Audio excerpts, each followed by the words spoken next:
I think the biggest misperception people have is once these trees are cut, they never come back. You know, you've just ruined it forever.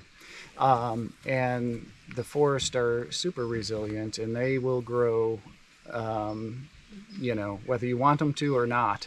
Go ahead and try and clear a forest and maintain an opening, and you can't do it because the trees are so vigorous. The above ground stuff that we see is one piece of it, but the whole root network underground is a whole nother facet of the ecosystem that unless, it's just going to grow. If you give it enough sunlight, it's going to grow.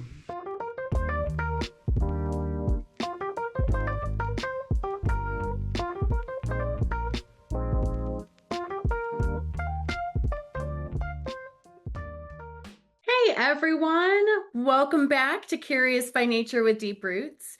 I'm your host, Sydney Ross, and we have a great show for you today as we dive deep into the data of the Missouri Ozark Ecosystem Project, also known as MOFEP.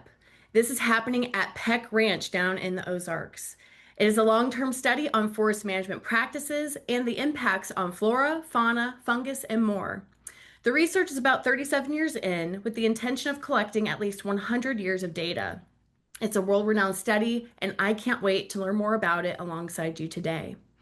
For those who are just tuning in, I want to thank you for joining us and let us know in the chat where you're tuning in from and if you're seeing any cool critters or plants in your landscape this time of year. Let us know. Before we get started, I'd like to make just a few announcements. And first, thank the Missouri Department of Conservation for their support of Curious by Nature and for the work they do across the state of Missouri. I'd also like to thank our viewers and donors like you for making programs like this possible. If you're watching this on YouTube or listening to the podcast, please comment, like, and subscribe to our show so more nature nerds like you can find us here. Our next episode airs on Thursday, July 16th at noon as we continue our summer vacation in the Ozarks, but this time with Neil Humke and Sophie Kropman of the LAD Foundation as we explore ancient pine forests and take some detours to explore some dolomite glades. Typically, you'll hear me saying, hey guys, we have a First Friday Native Landscape Chat happening, but the one that is supposed to happen tomorrow is canceled due to the upcoming holiday.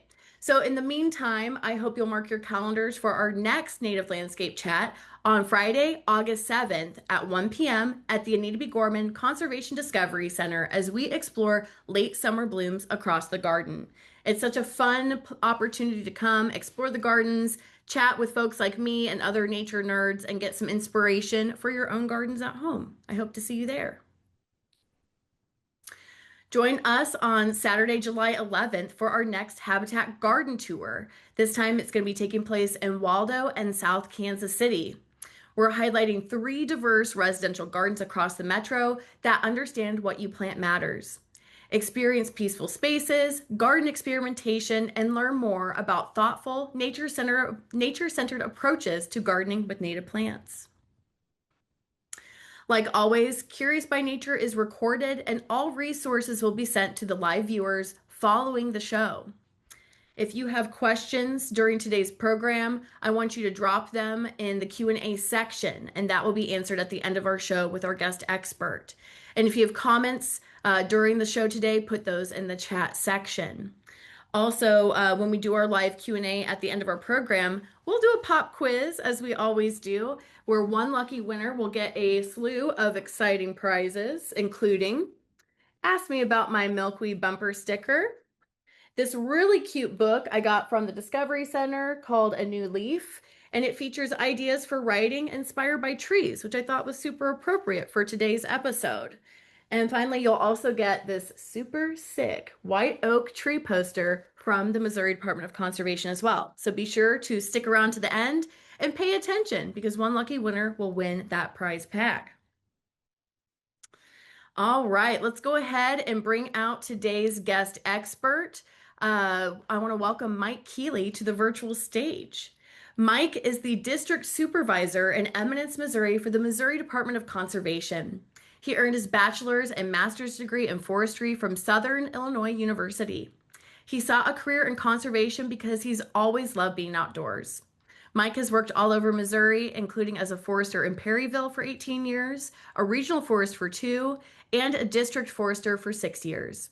Mike started working with the Missouri Department of Conservation in 1997 on the Missouri Forest Ecosystem Project. So he's been intimately familiar with this research for the past 29 years. Mike, welcome. It's so great to have you here with us. Thank you, Sydney. Pleasure to be here. It's a great program. Oh, thanks so much. Well, we had so much fun putting together this episode last year, y'all. I got to go down and hang out with Mike and his team with my buddy Taylor Neff, who is our community forester up here in Kansas City. And it was seriously the highlight of my year last year. And I'm just so excited to revisit this with you. And so before we get started, Mike, do you have any cool projects or anything that's been exciting you lately down there in the Ozark region? We have just brought on a couple of forester interns, so that's pretty exciting because some of these things are complex long-term projects, so you always have to initiate the new people and invest in the future and pay it forward, so these things get seen through to completion. Absolutely. We had the pleasure of hanging out with the interns last year, and it was such a pleasure to get to know them and see how inspired they already are. And you're right, that piece about hope and pushing this forward to future generations, it's critical for the work that we do and the things that we care about. So, all right. Absolutely. All right, folks. Well, I hope you'll stick around and enjoy today's episode of the Missouri MOFEP, also known as the Missouri Ozark Forest Ecosystem Project, and stick around for the live Q&A with Mike when we'll welcome him back to the virtual stage towards the end of our program. So I hope you all enjoy today's episode. My name's Mike Keeley. I'm a district supervisor in the Scenic Rivers District in the Ozark region with the Conservation Department. We're at Peck Ranch Conservation Area. It's one of our biggest areas we have, and it's in the northwest corner of Carter County. Well, Peck Ranch is about 29,000 acres. It's an old conservation area we initially bought and set up a wildlife refuge on. It was really an area that had wild turkey and deer on it, which was really limited in the state. So it was kind of a source population to reintroduce turkey and deer across the state. Peck Ranch has a few different ecological land types, what we classify them as. And generally speaking, that's the oak forest closest to the river, where it's really steep and protected sites that has some pine. And then as the further you get away from the current river, you have the oak pine woodland systems. And the pine's a little more prevalent. It's a little drier sites. And then the further you back away, you'll hit the Steagle Mountain complex, which is an igneous bedrock. And that's unique unto itself, and it's one of our biggest natural areas. And then further to the south and west, we get our pine oak woodlands and the pine dissected plain, where historically shortleaf pine was the dominant vegetation there. We're kind of lucky in Missouri in that most of the oak hickory range is a very diverse species. Usually we have 3 to 10 different oaks maybe in a relatively small area. 3 different hickories usually, shortleaf pine, particularly here in the Ozarks. Other places have different variety of species. But what that allows you to do is kind of manage for the different life cycles of each tree. And it kind of lets you have some diversity on the landscape that's inherent, because then all your trees aren't dying at one time, and all the species aren't depending on one certain food type. So you get different food production value for wildlife, different cavity production for forest nesting, birds and squirrels. And so having that diversity is crucial, and that's something with forest management we try and accentuate.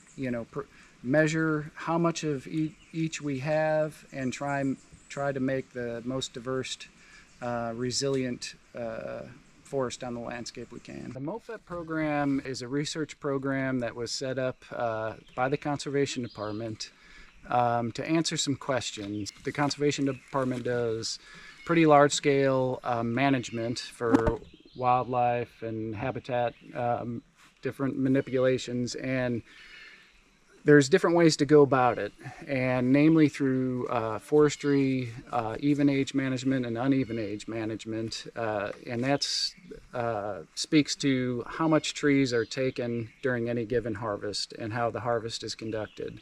And so what the MOFEP program wanted to investigate was the influence those harvests had on all the whole ecosystem, basically, all the animals, flora and fauna.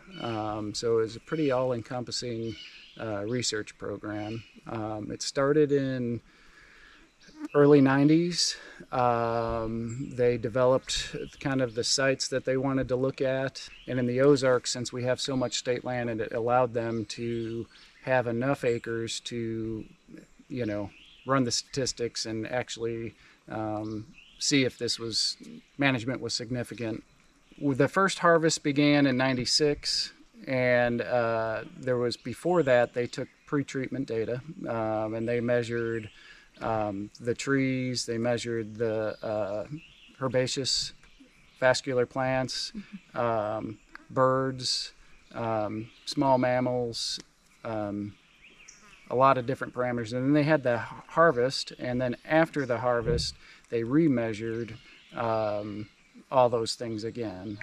So it was a pretty intensive measurements inventory that they did, and we're continuing that today. So far there's been 2 harvests done, 2 treatments, and what we like to do is take pre-measurements before the harvest and then post-measurements after the harvest cycles. And so also with that harvest, there's control or old growth where no management is done.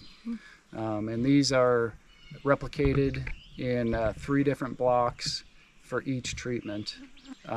So there's 3 different compartments that we manage by that are even age management, where we do thinning, clear cuts, shelter woods, that even age management where we're trying to regenerate a particular stand, as we call it, at one time. So we're trying to get a young age class of trees all at once. And there's 3 blocks of that, and then there's 3 compartments or blocks of the uneven age. And the uneven age management is single tree selection, group openings.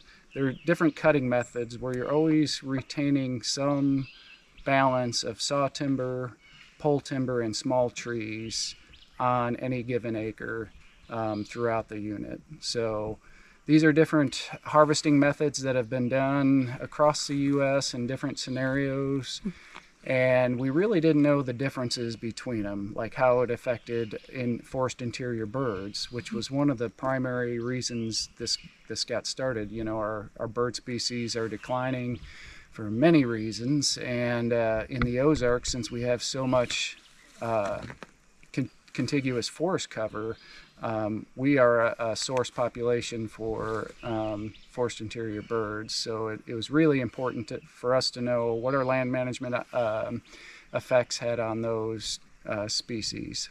For the research for MOFEP is we established permanent plots so we can measure the trees and then track them over time. The same trees are measured before and after every entry.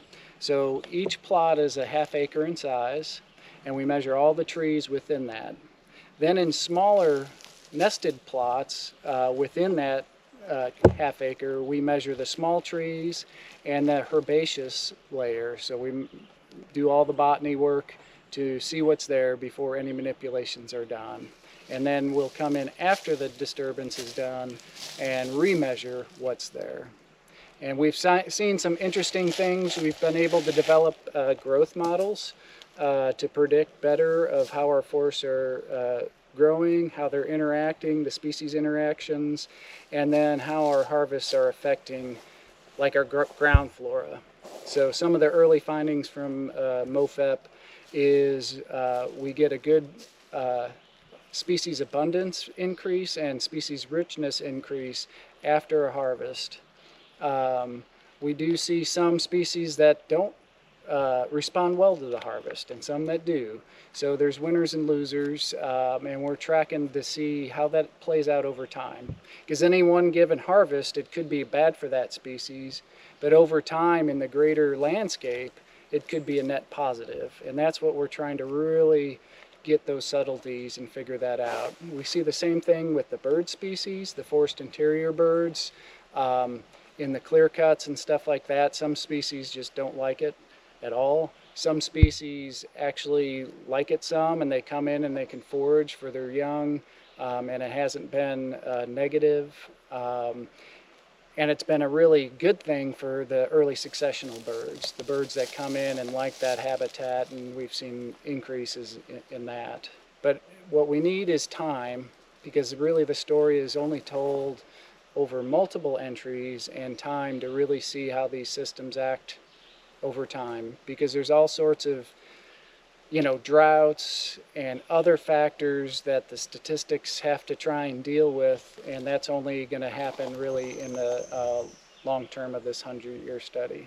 So the MOFEP research is really unique. Of course, it's really unique in the Midwest, but really nationwide too.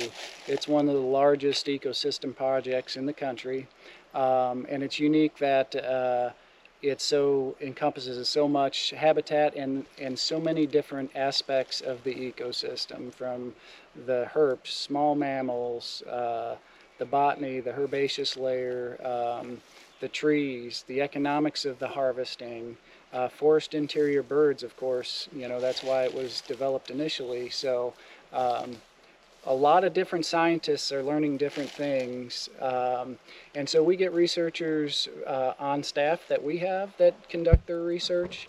But we also get researchers that use the data from other universities and come in and do research of their own.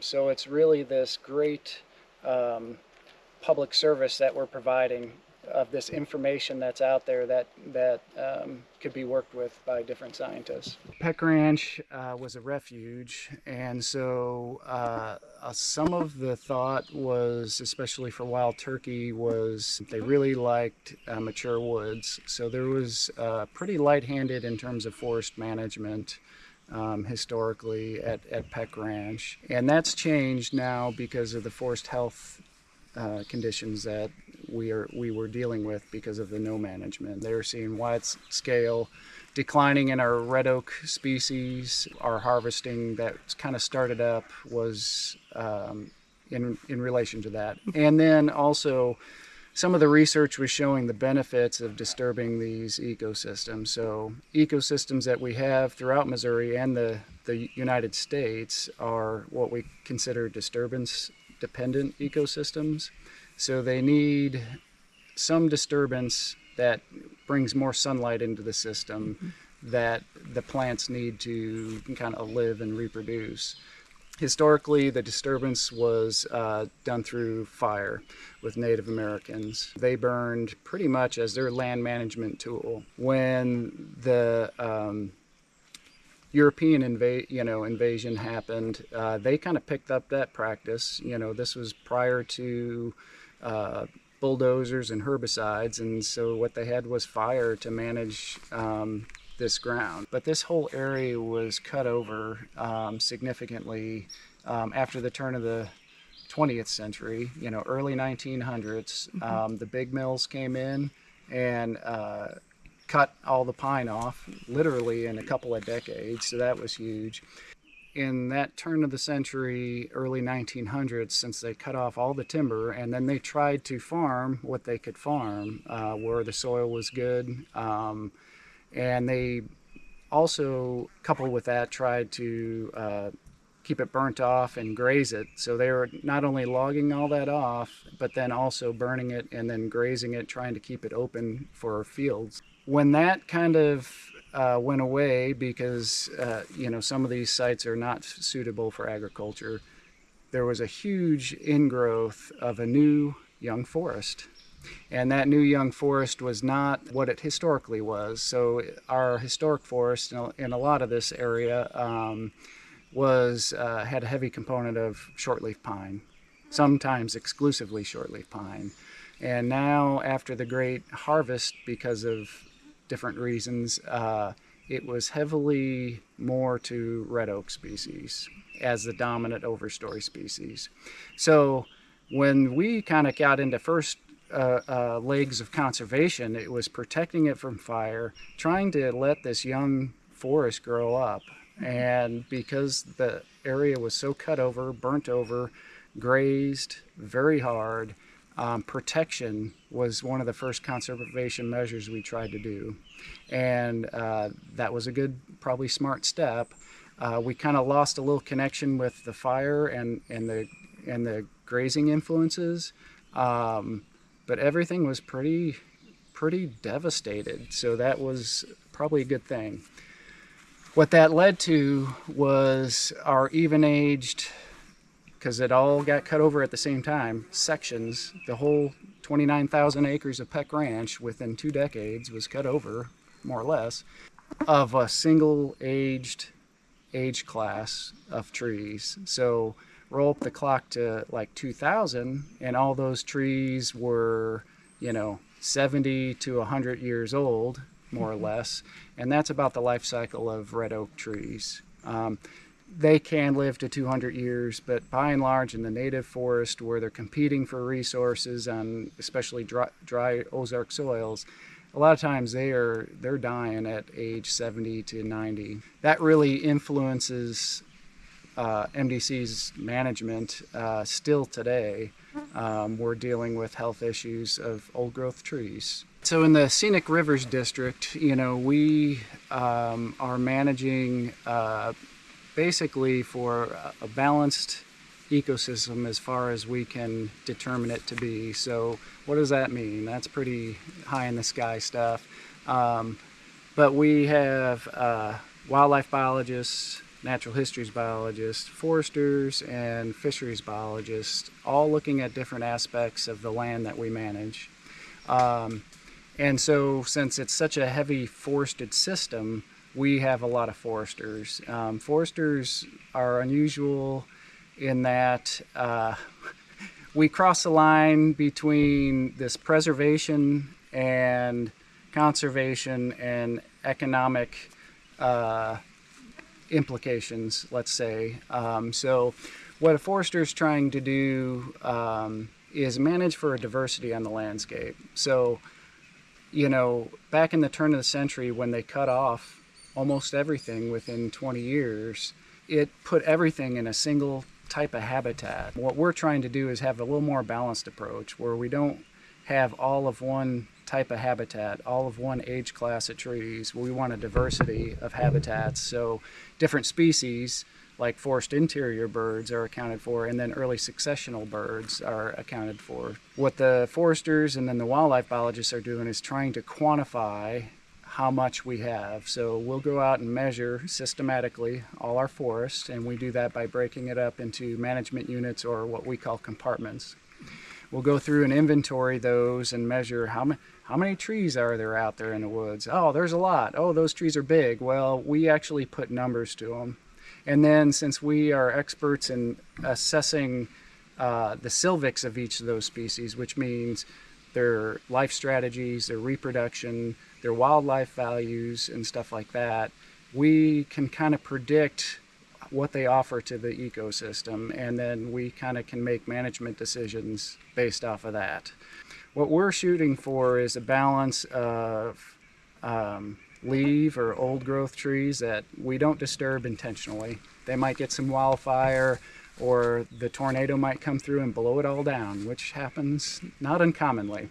Then we want some early successional. We want some young stuff. So in our, we have species like grassland type birds or disturbance type birds that really like foraging in that clear cuts, basically. And what clear cuts are providing is not only young trees for the future, It is also providing a whole suite of blackberries and what we call early successional species, sumacs, wild plums, soft mass that doesn't really exist to any significant degree in an old growth forest.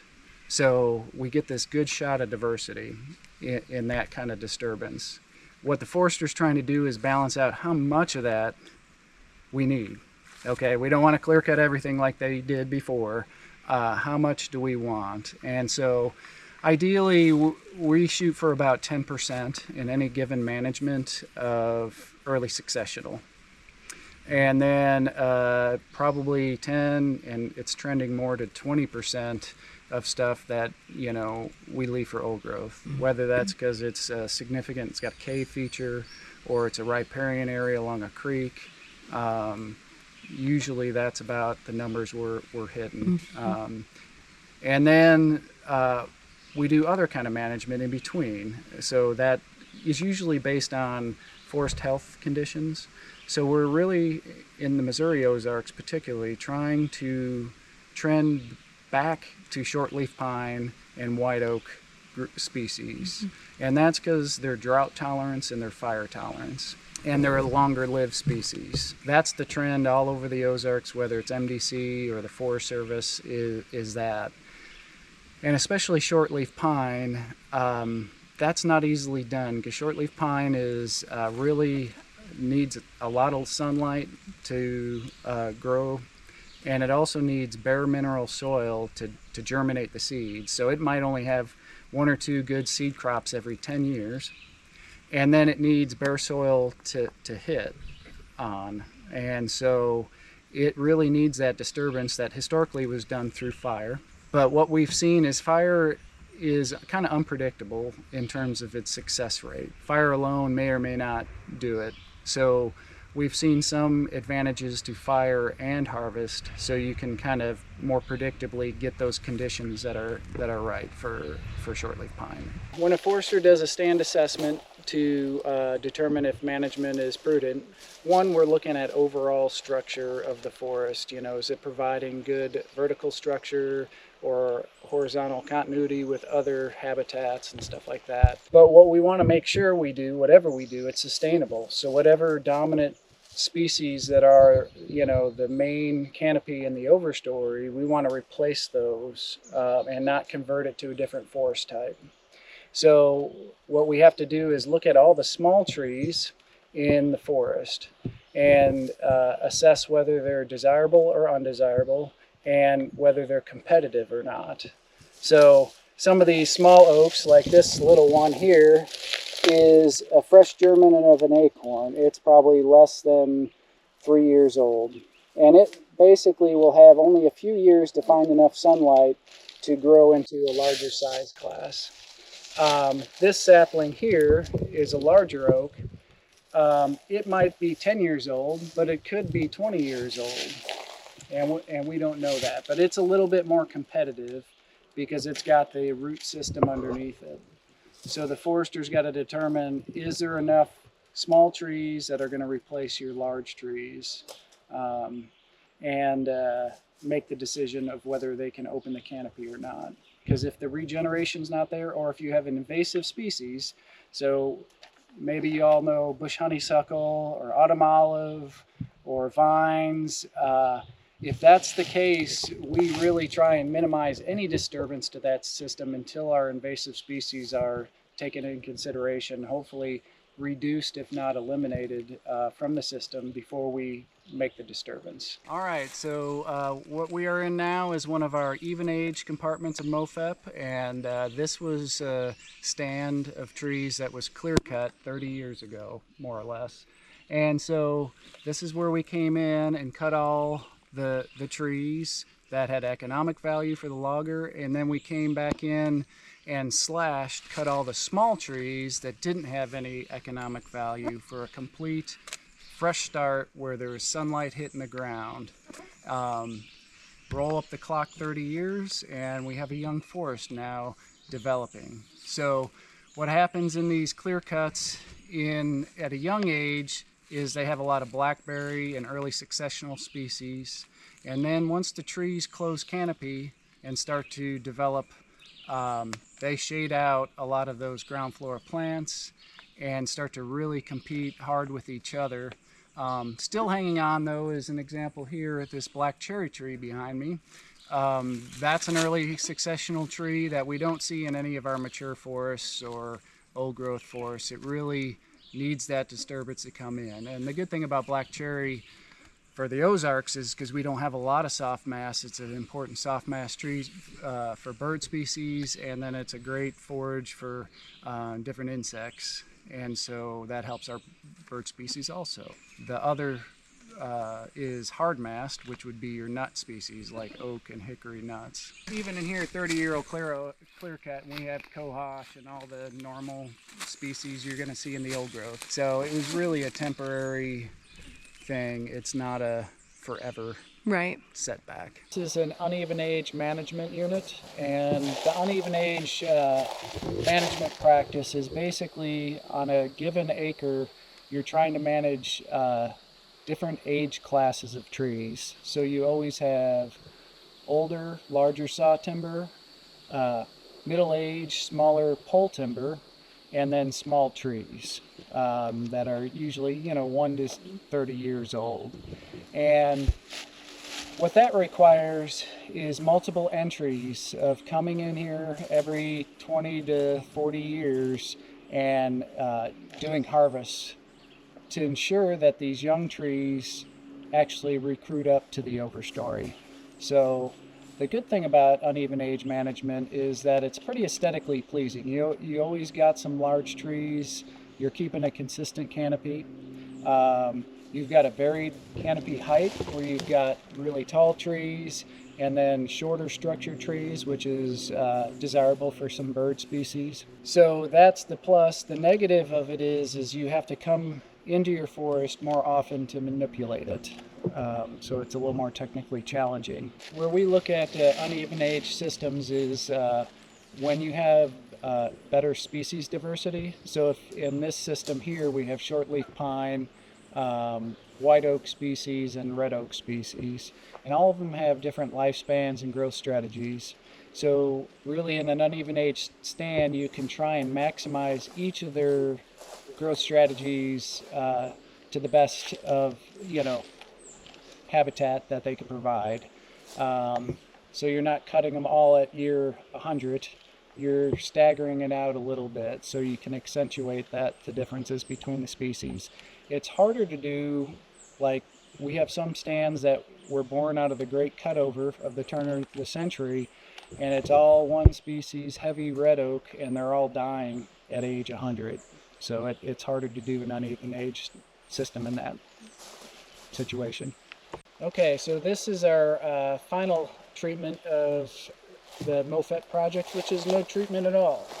Well, we, of course, in every experiment you need a control, and this is our control, which we are leaving with no intended management, 3 blocks or 3 units of timber. And so this forest, as it develops, what we'll probably see, as you can see here, like this large black oak, is the natural mortality and regeneration of possibly the same species, but probably a different species cohort than what's in the overstory currently. What's interesting about this, the data so far showed they did track the mortality and stuff, and it really closely mirrored overstory reduction. So whether we cut them or not, the trees collapsed almost to the same size that we removed, which was very interesting. The good thing about old growth, though, is as these trees slowly die, which they might take longer, their defects and cavities create maybe more niches for songbirds or nest dwellers and stuff like that. So there's great value in that. And then when the trees finally fall down, they're putting coarse woody debris on the soil, which provides more habitat for salamanders, mushrooms, snakes, all those things that like that moist protective cover. There's a whole suite of species that we think are going to really benefit from this. And of course that data is slowly showing itself, but will only get more powerful potentially over time. So we always like, whether it's MOFEP or not, have a percentage of our ground that's in old growth that can provide that. When we do management, we are consciously making that decision not to let some of those den trees and snags develop because we're prematurely harvesting them before they occur. We do consciously leave ones that are already on the landscape, and of course we're not managing every acre. So we know those are occurring, and we try and predict how much of that we at least need, especially if there's any at-risk species like bats currently are having a hard time, so that those considerations are taken into effect. Here's a quick note on mesification and forest succession. The mesification of our forest is happening kind of across the U.S. in a lot of situations because of the removal of fire and large mammals from the landscape. So that's basically more shade tolerant, water hungry plants. So basically they can grow underneath the canopy of another tree species. So in the oak forest, especially in our big river systems along the Missouri River or Mississippi River, sugar maple, red maple, those maple species are really coming on thickly in the understory. And so it's a challenge to foresters or land managers or private landowners to replace their oak overstory when they have a bunch of young maple in their forest. So in the Ozarks, we are definitely drier and higher than most. So the good thing about that is our oaks are a little more successionally stable. That being said, we probably had a lot of pine here, and what succeeds pine is oak trees. So we're actually living through the later successional series of an oak pine system, and now it's really trending hard to oak. But all in all, we have oak that can grow underneath the shade of itself. We do see some of that mesification in our better soils and closer to the Current River or Jack's Fork, where it's a lot more shaded, better soil, and we do see some of that undesirable young tree infiltration. And so what we do as foresters, of course, is measure, well, how much is that? Is it important? Is it not? Or is it good diversity? So those are considerations to take because some diversity is great. So if we have some of those other species in our forest, it's not a bad thing. Just finding the balance. And that's our show. But stick around. Our live Q&A is coming up next with Mike Keeley of the Missouri Department of Conservation. It was so great to reminisce our time in the Ozarks. I'd like to go ahead and welcome you back, Mike Keeley, to the virtual stage, and we'll hop into our Q&A. Wasn't that great seeing That was good. Good. What do you think of those historical photos? Yeah, you did a great job editing. That must have taken a while for you to do all that. It did. So folks, when I was down there visiting, we spent I think like half a day, several hours walking through and so but it's worth it. I love being able to see and learn so much from you and the Missouri Department of Conservation and like we said at the top, dive into the data of it all because it's really fascinating. But yeah, it was fantastic. And those historical photos came from a lumber mill in Winona, Missouri down there. I found them on the National Archive page. So folks who are tuning in live, there will be photos included in the show notes for you all to take a closer look at those because I really enjoyed going through those myself. So. All right, without further ado, folks, if you have questions about forest management practices, you can go ahead and put it in the Q&A section, but we'll go ahead and jump in, Mike. So we talked about how Peck Ranch was created to help conserve some species population. So I want us to specifically talk about how the elk reintroduction program has influenced some of the forest management practices at Peck Ranch. If you can jump into that a little bit there, Mike, that would be great. Sure.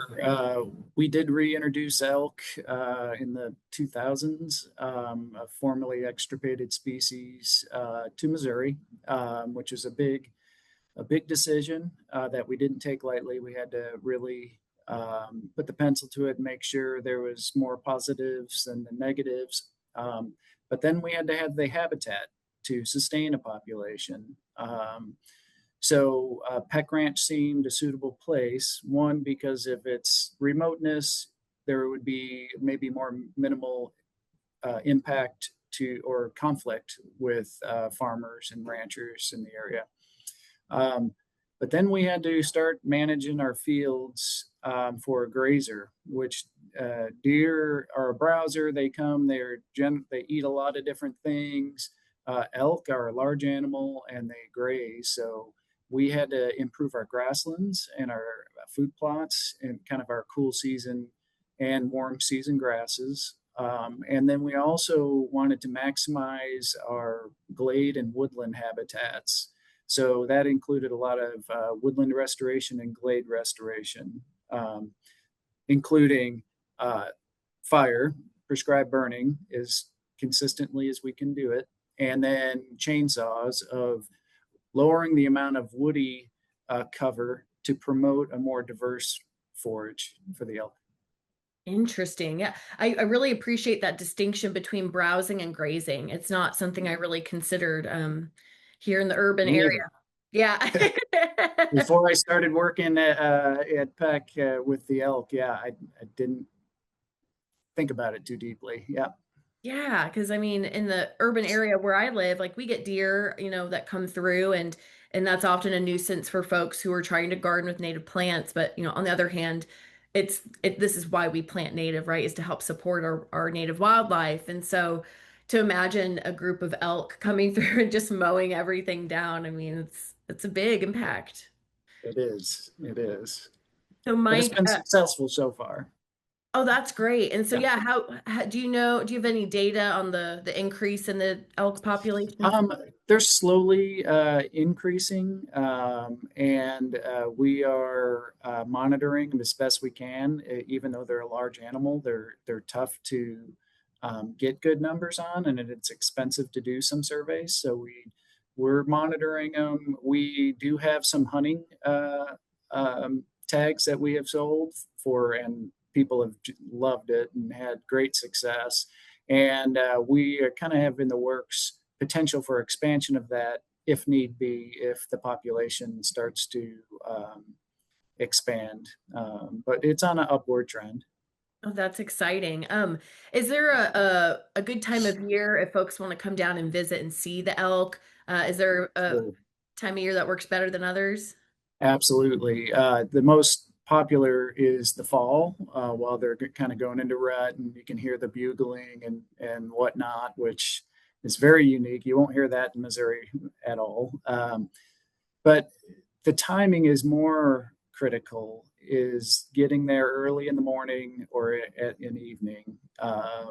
When it's hot like it is now, a lot of times they migrate towards the river, but they're in the shade of the forest. They're not out in the fields where people will see them. Okay. That's really interesting. When we were down there, I think I saw the rear of an elk running away from us in the woods, and that was about all I got to see. But that's good to know. It's more of the time of day and the location. Yes. Yeah. And so we have a question from one of our viewers, Carolyn. Hi, Carolyn. She's asking, how many acres do the elk have access to? The elk they're not fenced in, so they have free range to as many acres as they can get to. Some reintroductions, like at Land Between the Lakes, maybe people are familiar with, which is in Kentucky, Tennessee area, and they fenced in an area for elk and bison reintroduction. We did not choose to do that. It's kind of open range. Our elk zone, we have an elk zone management zone where we kind of focus in. I don't really know the square acres, but it's a lot of Shannon, Carter, and Reynolds County. Wow. So like tens of thousands of Yeah, oh acres. yeah, Yeah, that's yeah, fantastic. yeah. Centered in the Current River watershed by and large. So speaking of just larger animals. For those who may or may not have been down to the current river, I actually had the pleasure of seeing the wild horses for the first time last summer. And I've been going down to the current since I was about 6 years old. It's my favorite place on earth. My family's been taking us down there to go hiking and floating on those rivers. Do you ever see those wild horses, or can you speak to anything about those wild horses that? Oh yeah. So we do see them. They're pretty easy to see in fields in certain locations. Because around the current river, there's not many open fields at all. So there's different herds that are focused in different areas, like Round Springs area or Shawnee Creek area. We do see them. They do get away from the river occasionally, but it's kind of varied. But there's a lot of people that enjoy seeing them. Yeah, I think there's maybe even a Facebook page out there, just like the wild horses of eminence or something like that. So Yeah. Oh yeah. I felt very privileged to see them because I mean, yeah, I had never seen them before, and I got to see a foal. I think that's how you say it, like a baby. Yeah. Um, that was really cool. But okay, so we've got a couple more questions from our audience here. So Steve is asking, when you clear large trees from the mixed areas, how do you avoid tearing up the smaller trees and plants? That is a good question and is a challenge. As you can imagine, some of these trees are, when you cut down a tree, one, you have to consider where it's dropping. And of the tree you cut, which could be, 40 foot of log, there might be another 40 foot of tree top that's coming down to the ground. And then you're dragging it out, and it might be 60-foot long that you're dragging out. So we go through great lengths and effort to minimize impacts, try and predict what's going to happen, where these trees are going to drop, and how they're going to be skidded out. So we control it with contracts. So our loggers are under contract, and we have specifications on acceptable damage. What's a rutting? We limit the rutting or any of the negative impacts. We try and minimize. In our logging community, there's a lot of talented guys out there that are really unbelievable in what they can do, because it's a dangerous job to say the least. But it is a challenge. There is some negative blowback that we have to mitigate and try and minimize. But in the bigger picture, we believe it's still worth it. Well, absolutely. And to your point earlier in the video, you talked about how much of Missouri habitat are based out of disturbance. Yeah, And absolutely. kind of keeping that perspective as we think about forestry practices, I think is critical.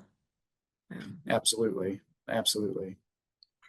Okay, I've got a question here from Teresa. Hello, Teresa. Teresa says, I think I saw a photo of a brown-headed nuthatch in the presentation. Is that one of the species that you track? If so, how do you take into account the reintroduction efforts of the past few years? Well, this has been a success story that multiple agencies have participated in, including MDC, the Conservation Department. But Fish and Wildlife is kind of leading that. And because Mark Twain National Forest owns a lot of the old pinery that was south of Highway 60, lot of pine back there.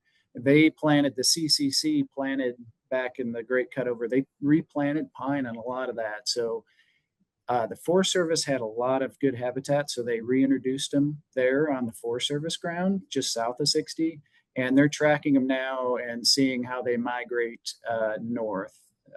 So we're hopeful that they expand north through the current river watershed, but we're still just in monitoring at this point.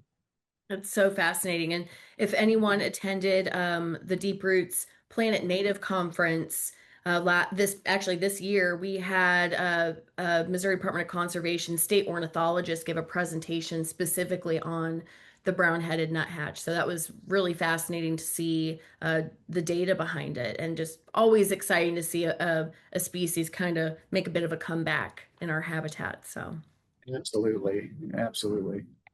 all right, folks, we're going to pause and do our pop quiz before we wrap things up here today. So for those who have not done a pop quiz with us before, we want you to go ahead and access the chat option. It's going to be at the bottom of your screen. It says chat, has a little text bubble. And then when you click it and open it up, I want to make sure that you select on that little blue box at the bottom, click everyone, because we want everyone to see everyone's answers. And the way this will work is I'm going to ask you all a question. We will also put it in the chat here, and the first person to answer it correctly will receive. We've got a few goodies for you all. A New Leaf. This book has ideas for writing inspired by trees, as well as Ask Me About My Milkweed bumper sticker by Kansas City artist Andy Ogier, and a very cool white oak poster from the Missouri Department of Conservation. So you can win it all here, one lucky winner. And for today's pop quiz question, I want you to give one example of soft mast. Thank you, Maddie, for also getting that in there too. I was like, let me type it real quick. All right, let's see if we stump you all. Okay, example of soft mast. I think we have a winner. And Mike, I don't know if can you see the webinar chat here? Yeah. I think, Yes, I think so. is it A lot of good answers. A lot of good answers. a lot of really good answers. I think Yeah. the first correct answer I'm seeing is actually from Jim. Unless I'm wrong, let me know because I'm Yep. not an expert, but Jim's answer is Blackberry. Oh yeah. Yes. So that Yep. would be the first example of soft mast. And Mike, can you remind us what the definition of soft mast versus hard mast is? Well, it's kind of like the name implies, that the fruit from a plant that has got a soft pulp to it, not a hard seed coat. It's got an inner stone as generic term into it, where the good stuff is. But they attract different birds because they get disseminated by birds processing them and flying somewhere else and planting them there. Yes, they do, don't they? Yeah. Well, congrats, Jim. Jim, I'm going to send you an email immediately following today's episode to get your mailing address because I'm going to head to the post office after this and drop your prize in the mail before the holiday weekend. And so we've got just a couple more questions, Mike, before we end today's session. Carolyn is asking, while managing the forested areas, have you struggled with controlling eastern red cedars down in the Ozarks? Yes, absolutely. So cedar is a native species. It's not all bad, but kind of like maple, they're a successional species, and they are post lack of fire and disturbance. They have really colonized our glade and woodland habitat. So we struggle with that. We try and treat it with fire and chainsaws, both. It's a challenge. It's expensive. So we're targeted in where and when we do it. So yeah, it's across Missouri, through Oklahoma, to Texas. Cedar is juniper, which red cedar is a juniper. They're increasing quite a bit in the last 100 years. So success story for them. No doubt. I mean, they Yeah, are a native plant, but when you get them they in are the native. areas where we've got different goals in mind, they become That's right. problematic. So, yeah. Yep. So kind of on a similar thread here, Dennis is asking, when a couple acres are overrun with wild grapevine and invasive honeysuckle, he's wondering if he should try to manage it. Do you have any advice there for Dennis, Mike? Well, it depends on a lot of factors: scale, size, money, effort. So the first thing to do is probably not accentuate it, such as if you disturb the surrounding areas, it's likely to spread to those areas adjacent, of course. So when we run into those on some of our landscapes, we do not break the canopy, we do not try and disturb anything, maybe fire.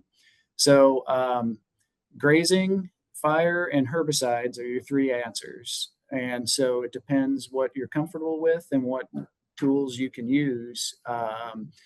Flash grazing goats is kind of a newer thing, but it's getting more popular. Herbicides is the effective, easiest thing.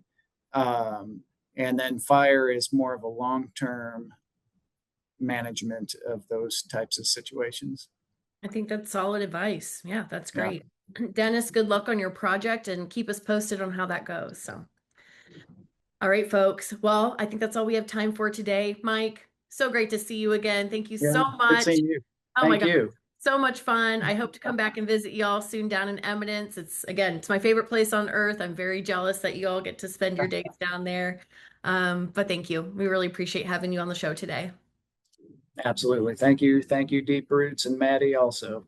Thanks. Take care, everyone. Have a wonderful holiday weekend. Be safe out there. And we hope you'll tune in next time for Curious by Nature with Deep Roots. Take care and see you soon.